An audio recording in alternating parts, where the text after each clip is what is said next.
The Mosin Nagant.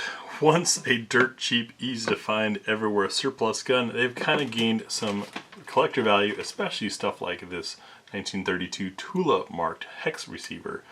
How many of you have ever seen an American Mosin made with a walnut stock? Well, now you have. This is actually made by Westinghouse for a 1915 government contract when the US, believe it or not, was making Mosins for the Tsar. We all know what happened to the Tsar, and so that contract ended. There's a few of these floating around, but this gun isn't the reason why I brought you here. If you want to know more about this, we've got videos on it. It's a pretty cool piece. This is the American Mosin I was talking about with a walnut stock. Pretty cool, tiny little piece, faithful recreation of a Mosin Nagant, single shot 22 LR. Fun trainer that I kind of got tickled seeing because, well, the Mosin Nagant is where I learned to shoot. Now you can still make that available for today's youth on a built-to-scale 22 LR single shot. We're going to take a look at this fun piece from Keystone Sporting Arms coming up next on GBGuns. That's just a personal piece. This isn't anything that was sent for review, but our local gun shop, TJ Gun Sales, where we do all of our transfers, had this in stock for a while. I remember when these things were teased at SHOT Show some years back. Hadn't seen one. This was on the shop shelf here locally, and I had been able to resist it for quite some time until I went in there with Miss Tia, and she said, "Oh, what is that little thing up there?" And yeah, that was the last justification that I needed to spend a little bit extra on what's essentially a 22 single shot. But I think it's a fun thing and wanted to give you guys a look at this thing just in case you're like me and have fond memories of Mosins. What I'm going to try to do, if my bench will support it, is have this thing laying next to a full-size Mosin as we go muzzle to end, and you guys can see where it's similar, and then we'll dive into what's unique about this. It comes in a plain box. These are the same folks that built the Crickets and Chipmunk rifles, and so the manuals and paperwork is more about them, but nicely done, and I think it's cool that somebody took the time and effort to help continue that whole learning with a Mosin attitude, even if this isn't one that's going to bruise your shoulder. Struggling to balance these things because my bench isn't as long as these guns want to hang off. Looking at the muzzle ends, you can see that although, of course, the little 22 up top doesn't include a cleaning rod, it's a fairly faithful reproduction scaled down. We have a hooded front sight post, just like on the real deal. And then we've got our sling ring there, which lines up kind of to scale.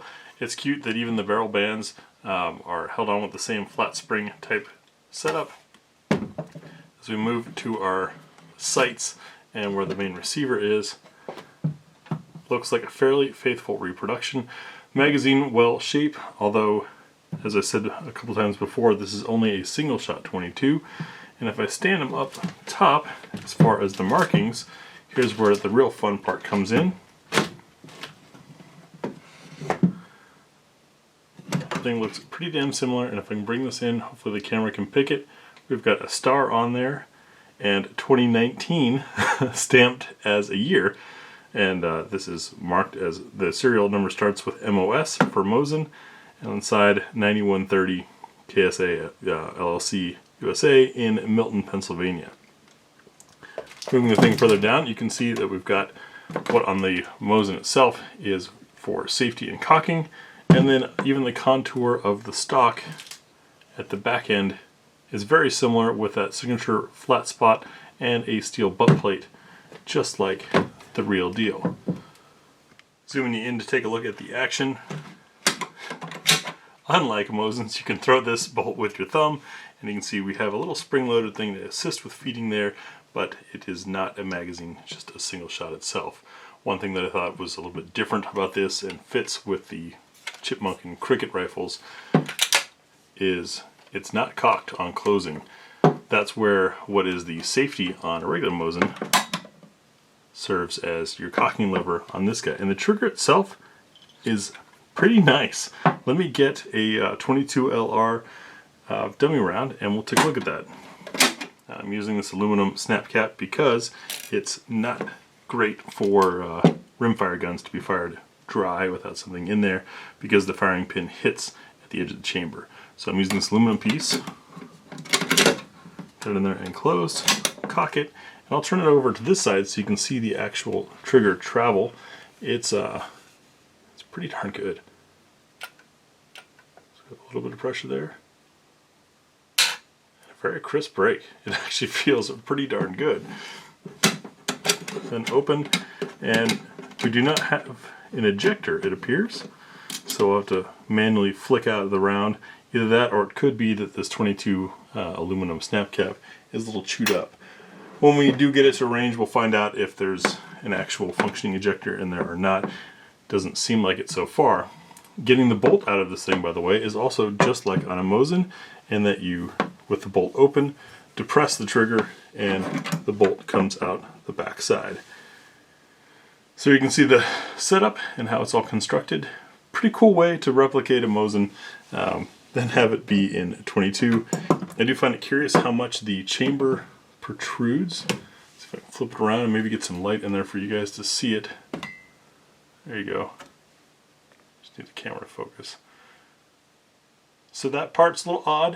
I'm curious to see if there's going to be any issues with any particular loads, but this being an iron-sighted gun, though it is, as you can see, tapped there for scope mounts, and KSA does have scope mounts. I don't know if they fit this particular model or if it's just the Chipmunk and Cricket rifles.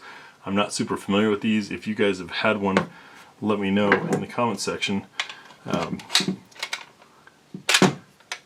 But pretty cool little piece, and the sights are adjustable.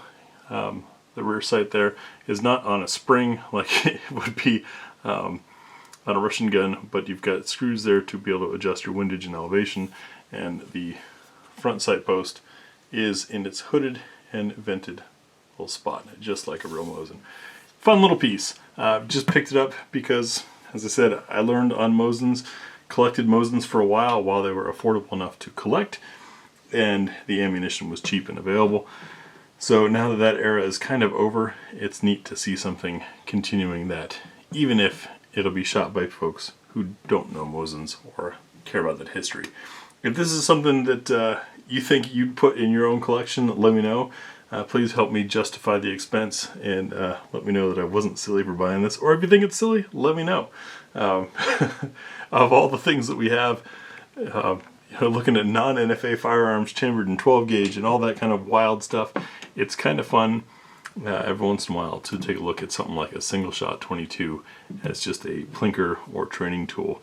The length of pull on this is obviously intended for youth. It is very, very short. If we do a range video, you'll see what happens when a full-size adult tries to shoot this thing. It gives me a cramp just holding it. So Ms. Tia thought this would be a great wall hanger, be a fun piece to put somewhere. Unfortunately, Oregon has some pretty ridiculous laws that would make that illegal for us to do. Can you believe that stuff inside the home? Anyways, thanks for watching, and we'll see you guys on the range.